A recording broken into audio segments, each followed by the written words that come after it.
আজকের রান্নাটা একটু আলাদা, কারণ আজকে মিষ্টি আলু দিয়ে ডাটা রান্না করব।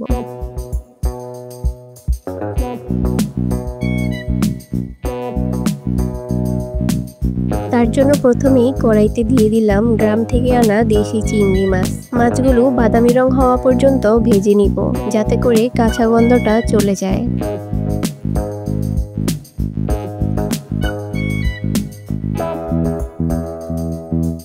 এরপর দিয়ে দিলাম একটু সরিষার তেল।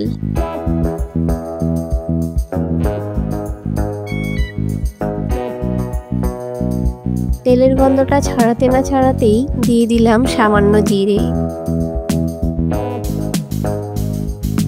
এরপর দিয়ে দিলাম পেঁয়াজ কুচি,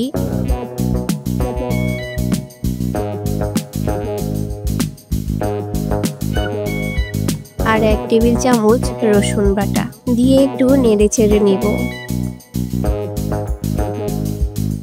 এবার দিয়ে দিলাম স্বাদ মতো লবণ,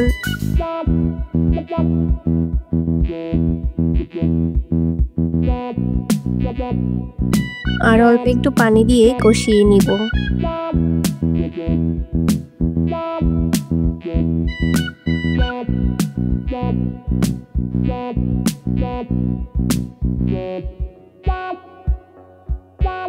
কয়েকটা কাঁচামরিচ ফালি করে দিয়ে দিলাম।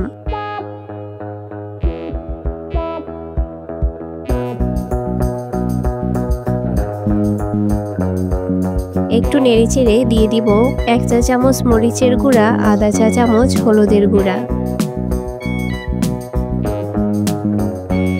এবার সামান্য পানি দিয়ে মশলাগুলো ভালো করে কষিয়ে নিব।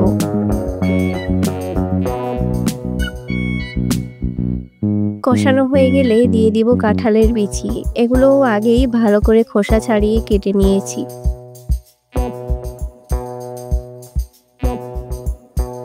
মশলার সাথে ভালো করে মিশিয়ে দিয়ে দিব আগে থেকে টুকরো টুকরো করে কেটে রাখা শাকের ডাঁটাগুলো।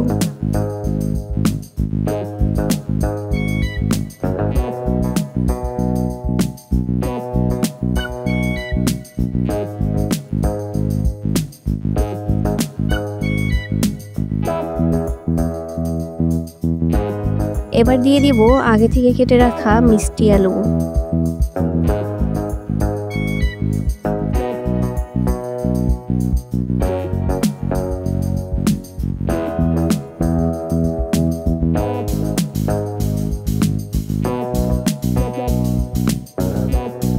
সব উপকরণ একসাথে ভালো করে মিশিয়ে নিব। তারপর ঢাকনা দিয়ে ঢেকে রাখবো 2 থেকে 3 মিনিটের জন্য। এরপর ঢাকনা তুলে প্রয়োজন মতো পানি দিয়ে দিব।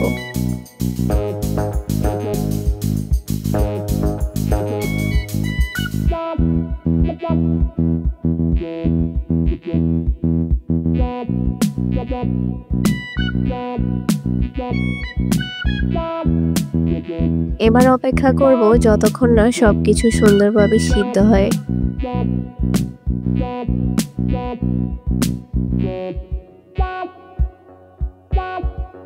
এবং এভাবেই তৈরি হয়ে গেল চিংড়ি, মিষ্টি আলু আর কাঁঠালের বিচি দিয়ে অসাধারণ স্বাদের তরকারি। যদি রেসিপিটা ভালো লেগে থাকে তাহলে একটা লাইক দিয়ে দিও। কমেন্টে জানিও তোমরা কবে রান্না করতে যাচ্ছ।